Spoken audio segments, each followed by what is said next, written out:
నాకు మంచి ఆయుధం కావాలి. దగ్గరలో ఏదైనా ఆయుధాల అంగడి ఉందా అని అడిగాడు విక్రమ్. ఉంది, కానీ అంటూ సంశయిస్తూ వీరబాహు ఆగిపోవడంతో ఎందుకు ఆలోచిస్తున్నారు? ఏదైనా సమస్య అని అనుమానంగా అడిగాడు విక్రమ్.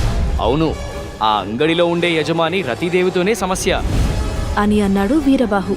రతీదేవి పేరు వినగానే విక్రమ్ షాక్ అయ్యాడు. అసలు ఎందుకని విక్రమ్ రతీదేవి పేరు చెప్పగానే షాక్ అయ్యాడు? అసలు ఆ ఆయుధాల అంగడి కథ ఏంటి? రండి తెలుసుకుందాం. యువరాజా, ఏమైనా సహాయం కావాలా? అన్న వీరబాహు మాటలు వెనుక నుండి వినిపించాయి. వెంటనే వెనక్కి తిరిగిన విక్రమ్ బాగున్నావా వీరబాహు అని అడిగాడు. ఆ మాటలకు నవ్వుతూ బాగున్నాను యువరాజా. మీరేంటి మళ్ళీ ఇటువైపు వచ్చారు? ఏదైనా కొనాలా అని అడిగాడు వీరబాహు. అవును అంటూ తలూపిన విక్రమ్ విసర్జన స్నానానికి కావలసిన వస్తువులు అలాగే ఆయుధం గురించి చెప్పాడు. విసర్జన స్నానం గురించి మాట్లాడగానే వీరబాహు ముఖంలో రంగులు మారిపోయాయి. కనుబొమ్మలు పైకి ఎగిరాయి, కళ్ళు పెద్దవయ్యాయి. అది గమనించిన విక్రమ్ ఏంటి బాహు, ఆలోచనలో పడ్డావు? నాకు సహాయం చేయలేవా అని అడిగాడు. దాంతో చప్పున ఆలోచనల్లోంచి బయటకొచ్చిన వీరబాహు ఖచ్చితంగా చేయగలను, కానీ నాదో విన్నపం. ఇకపై మీరా బైర్రాజు ఇచ్చిన నాణాల ముద్ర వాడకపోవడం మంచిది అంటూ అంగడిలో విక్రమ్ని ఎవరో అనుసరించడం, అదీగాక రాత్రిపూట కూడా విక్రమ్ గదిలోకి ఎవరో వెళ్లడం అంతా చెప్పాడు వీరబాహు. అతని మాటలు విన్న విక్రమ్ కొద్దిగా ఆలోచించి అంతా సరే కానీ మీరెందుకు నన్ను గమనిస్తూ కాపాడాలనుకుంటున్నారు అని అనుమానంగా అడిగాడు విక్రమ్. దానికి ఈ ప్రశ్న ఇంతకు ముందు కూడా అడిగారు, అప్పుడు సమాధానం కూడా చెప్పాను. అయినా మళ్ళీ ఇప్పుడు అడుగుతున్నారు అంటే ఇంతకు ముందు నేను చెప్పిన సమాధానం మీకు నచ్చలేదని నాకు అర్థమైంది. సరే, సమయం వచ్చినప్పుడు మీకే అర్థమవుతుంది. ఇక మీరు నన్ను నమ్మితే నా సహాయం తీసుకోండి అని అన్నాడు వీరబాహు. విక్రమ్ ఎలాంటి సమాధానం ఇవ్వలేదు. దాంతో సరే, మీరికపైన ఆ బైర్రాజు ఇచ్చిన నాణాల ముద్ర కాక ఇది వాడండి అంటూ బైర్రాజు ఇచ్చిన దానిలాంటిదే మరోటి ఇచ్చాడు వీరబాహు. అది తీసుకున్న విక్రమ్ బైర్రాజు ఇచ్చింది వీరబాహుకి ఇస్తూ నాకు మంచి ఆయుధం కావాలి. దగ్గరలో ఏదైనా ఆయుధాల అంగడి ఉందా అని అడిగాడు. ఉంది, కానీ అంటూ సంశయిస్తూ వీరబాహు ఆగిపోవడంతో ఎందుకు ఆలోచిస్తున్నారు? ఏదైనా సమస్య అని అనుమానంగా అడిగాడు విక్రమ్. అవును, ఆ అంగడిలో ఉండే యజమాని రతీదేవితోనే సమస్య అని అన్నాడు వీరబాహు. రతీదేవి పేరు వినగానే విక్రమ్ కనుబొమ్మలు ముడిపడ్డాయి. ఆ పేరును ఇంతకుముందు ఎక్కడో విన్నట్టు గుర్తొచ్చింది. కాని ఎక్కడ విన్నాడో జ్ఞాపకాల్లోకి రావటం లేదు. మామూలుగా ఎవరూ ఆ పేరు పెట్టుకోరు. కాని ఆ పేరుతో ఒక అమ్మాయి ఉండేదని, అది ఆమె పెట్టుకున్న పేరు కాదని, బయట మగాళ్లు పెట్టిన పేరని, కాలగమనంలో ఆ పేరే ఆమెకు స్థిరపడిపోయిందని ఏవో జ్ఞాపకాలు విక్రమ్ తలపులలో మెదిలాయి. అంతలో రతీదేవి గురించి చెప్పడం మొదలుపెట్టాడు వీరబాహు. ఆమె అందం అసాధారణం. అదేంటో ఆమె ముందుకు వెళ్ళిన ఏ మగాడైనా సరే ఆమెకి దాసోహమైపోతాడు. ఆవిడ ఎక్కడి నుండొచ్చిందో ఎవ్వరికీ తెలీదు.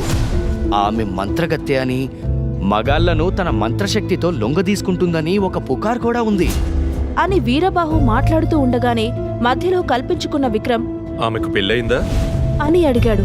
పెళ్ళంటే నాకు తెలిసి రాజ్యానికి వచ్చిన తర్వాత ముగ్గురుని పెళ్లి చేసుకుంది. ఆ ముగ్గురు కూడా శోభనం జరిగిన తెల్లారే మంచం మీద శవాలుగా మిగిలారు. వాళ్ళు గుండెపోటుతో మరణించారని వైద్యులు తేల్చారు. మరి రతీదేవి మీద ఎవరికి అనుమానం రాలేదా? కనీసం చనిపోయిన వాళ్ళ కుటుంబ సభ్యులు కూడా రతీదేవిని ఏమీ అడగలేదా అని విక్రమ్ అనుమానంగా అడిగాడు. లేదు, వాళ్ళేమీ అడగలేదు. రతీదేవి మీద ఆశతో బతికి బతికి చివరకు తనను సాధించి ఆ ఆవేశంలో గుండెపోటు తెచ్చుకున్నారని అనుకున్నారు. నిజానికి ఆ ముగ్గురు భర్తల ఆస్తులను ఆక్రమించుకొని రతీదేవి ఆనందంగా ఉంది అని చెప్పాడు వీరబాహు. అంతా విన్న తరువాత సరే అయితే నన్ను అక్కడికి తీసుకువెళ్తారా అని అడిగాడు విక్రమ్. క్షమించాలి, నేనక్కడికి రాలేను అంటూ అటుగా వెళుతున్న ఒక పిల్లాడిని పిలిచి ఇవన్నీ నువ్వు ఆ రతీదేవి ఆయుధాల అంగడికి తీసుకెళ్తావా? నీకు 100 నాణాలిస్తాను అని విక్రమ్ని చూపిస్తూ చెప్పాడు వీరబాహు. అది వినగానే అమ్మో, అక్కడికా? అటువైపు వెళ్ళకూడదు. అక్కడొక రాక్షసి ఉంటుంది. వెళ్తే పట్టుకొని రక్తం తాగి చంపేస్తుందని మా అమ్మ చెప్పింది అని భయం భయంగా అన్నాడు ఆ పిల్లాడు. అదేం నిజం కాదులే. ఈయన విక్రమ్ సింహ యువరాజు. నీ జోలికి ఆ రాక్షసి రాకుండా చూసుకుంటాడులే. ఇదిగో ఇవి 100 నాణాలు తీసుకో అంటూ ఆ నాణాలని పిల్లాడి చేతిలో పెట్టాడు వీరబాహు. వాటిని చూసిన పిల్లాడు కళ్ళు పెద్దవి చేసుకుని ఆశ్చర్యపోతూ అంగడి చూపించి నేను బయటకు వచ్చేస్తాను. అంటూ నాణాలను జేబులో వేసుకుని రతీదేవి అంగడికి దారితీశాడు. వీరబాహుకు నమస్కారం చేసి ఆ పిల్లాడి వెనుకే వెళ్లాడు విక్రమ్. విక్రమ్ వెనుక వీరబాహు మనుషులు కూడా బయలుదేరారు. 10 నిమిషాల నడక తరువాత ఒక దుకాణం ముందు ఆగిన పిల్లాడు ఇదే మీకు కావాల్సిన అంగడి అంటూ చూపించాడు. ఆ అంగడి ఖాళీగా ఉంది. రక్షణగా 2 దృఢకాయలు ఆ అంగడి ముందు నిలబడి ఉన్నారు. వాళ్లను చూస్తూ విక్రమ్ లోపలికి వెళ్తుంటే ఎవరు మీరు? ఏం కావాలి? అని అడిగాడు అందులోని ఒకడు. అప్పుడే అక్కడ ఉన్న పిల్లాడు ఆయన ఎవరో తెలుసా? విక్రమ్ సింహ యువరాజు అని కొంచెం గట్టిగా చెప్పాడు. అది వినగానే భయపడ్డ ఆ 2 ప్రణామములు యువరాజా, క్షమించాలి, లోపలికి వెళ్ళండి అని అడ్డు తొలిగారు. అయితే ఆ పిల్లాడి మాటలు ఆ వీధిలోని జనాలకు కూడా వినిపించడంతో విక్రమ్ వైపు చూస్తూ ఉన్నారు. ఆ ఆయుధాల అంగడిలోకి వెళ్లిన విక్రమ్ పెద్ద గదిలో గోడల మీద అమర్చిన రకరకాల ఆయుధాలను చూస్తూ ఉన్నాడు. అక్కడకు వచ్చిన వ్యక్తి విక్రమ్ సింహ యువరాజ్ అన్న విషయం ఆ అంగడిలోని పనివారికి తెలియడంతో కూర్చోవడానికి ఆసనం చూపించి రతీదేవిని పిలవడానికి వెళ్లిపోయారు. విషయం తెలుసుకున్న రతీదేవి ఆశ్చర్యపోయింది. నా అంగడికి యువరాజ్ వచ్చాడా? నేనిప్పుడే ఆయన్ని చూడాలి అనుకుంటూ పరుగున విక్రమ్ దగ్గరికి వచ్చి యువరాజు గారికి ప్రణామములు. నేను మీకు ఏ విధంగా సహాయం చేయగలను అని అడిగింది. ఒక్కసారిగా ఆమెను చూసిన విక్రమ్ తన కళ్లను తానే నమ్మలేకపోయాడు. రతీదేవి నిజంగా స్వర్గం నుండి దిగివచ్చిన రతీదేవిని తలపిస్తోంది. ఆమెను చూసిన ఏ మగాడైనా ఆ అందానికి దాసోహం అవ్వాల్సిందే. అంత గొప్ప సౌందర్యవతి రతీదేవి. వశీకరణ విద్యతో మగాళ్లను లొంగదీసుకుంటుందని అందరూ అంటున్నారు, కానీ ఆమె ప్రత్యేకంగా ఏమీ చేయాల్సిన అవసరం లేకుండా ఆమె అందానికే దాసోహం అంటారేమో అని విక్రమ్కి అనిపించింది. విక్రమ్ మనసు కూడా ఒక క్షణం చలించి కనురెప్ప కొట్టకుండా ఆమెను చూస్తూ ఉన్నాడు. అతని చూపులు చూసి విజయగర్వంతో పక్కన ఉన్న దాసీ వైపు చూసి కళ్ళు ఎగరేసింది రతీదేవి. అంతలో చెప్పండి యువరాజా, మీకు ఏ ఆయుధం కావాలి? నాకు ఇప్పటిదాకా ఏ రాజ్యంలోనూ లేని శక్తివంతమైన ఖడ్గం కావాలి.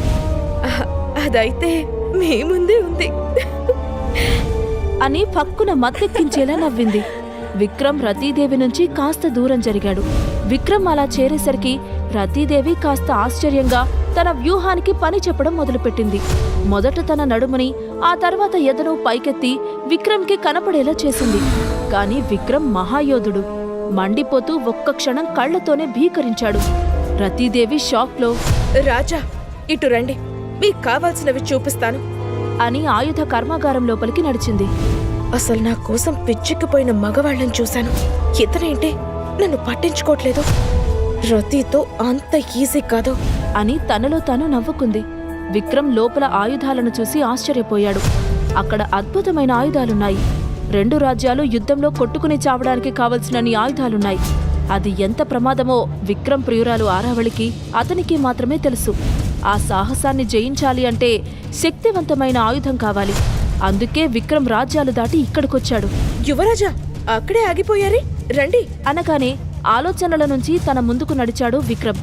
యువరాజా, ఇవిగో ఇవే మా దగ్గరున్న అత్యంత విశిష్టమైన ఖడ్గాలు. తన దగ్గర ఉన్న కత్తులను చూపించింది రతీదేవి. ఇవేనా ఉన్నవి? అవును యువరాజా, ఇక్కడున్నవన్నీ గొప్ప ఖడ్గములే. ఒక యోధుడు ఎంపిక చేసుకునే గొప్ప ఖడ్గం నుంచి గొప్ప యోధుడిని ఎంచుకునే ఖడ్గాల వరకు అన్నీ ఉన్నాయి. అప్పుడే రతీదేవి చాలా చిన్నబుచ్చుకుంది. ఎందుకంటే యువరాజు తనని అస్సలు పట్టించుకోవట్లేదని. టక్కున విక్రమ్ ఒక తుప్పు పట్టిన కత్తిని చూశాడు. అది గమనించిన రతీదేవికి ఒక్క క్షణం ప్రాణం పోయినట్లయింది. యువరాజా, అవి పాతవి అని ఆపబోయి తన గొంతుని సరిచేసుకుంది, ఏదో రహస్యాన్ని దాస్తున్నట్టుగా. నాకు ఈ కత్తి నచ్చింది అని చెప్పగానే రతీదేవి మనసులో ఎక్కడో ఈర్ష్య మొదలైంది. రాజా, ఆ ఖడ్గం చాలా విలువైనది. దానికోసం నేను ఎన్నో దేశాలు దాటాను. ప్రతిదానికి ఒక విలువ ఉంటుంది కదా. కానీ దాన్ని దేనితోనూ విలువ కట్టలేము. అంతటి గొప్ప ఖడ్గం అది అనగానే విక్రమ్ ఆలోచిస్తూ నాకిది కావాలి అంటే నేనేం చేయాలి అనగానే రతీదేవి మనసులో ఆనందపడుతూ అసలు రంగు బయటపెట్టింది. నేను రతీదేవిని. నా వల్ల అందరూ సుఖపడ్డవారే, కానీ నన్ను సుఖపెట్టిన వాళ్ళు ప్రపంచంలో ఎవ్వరూ లేరు. నువ్వు యువరాజువి, యోధుడివి. నన్ను సుఖపెడితే ఆ ఖడ్గం నీదే. అని తన పైట కొంగు తీసివేసింది. ఆ మాటలకు విక్రమ్ షాక్లో ఉన్నాడు. నన్ను సుఖపెట్టకుంటే నీకు ఏ జన్మలోనూ ఆ ఖడ్గం దొరకదు అని చెప్పగానే విక్రమ్ ఆలోచనలో పడ్డాడు. ఇప్పుడేం జరుగుతుంది? విక్రమ్ రతీదేవిని సుఖపెట్టి ఖడ్గాన్ని సాధిస్తాడా, లేక అందరి యువరాజుల్లాగా వెళ్ళిపోతాడా? అసలు ఆ ఖడ్గం రహస్యమేంటి? రతీదేవి అనుకున్నట్టు విక్రమ్ని లొంగదీసుకుందా లేదా? ఇవన్నీ తెలియాలి అంటే ఇప్పుడే ప్లేస్టోర్లో పాకెట్ FM ఇన్స్టాల్ చేసుకుని జగదేక వీరుడు తెలుగు ఆడియో సిరీస్ని వినండి.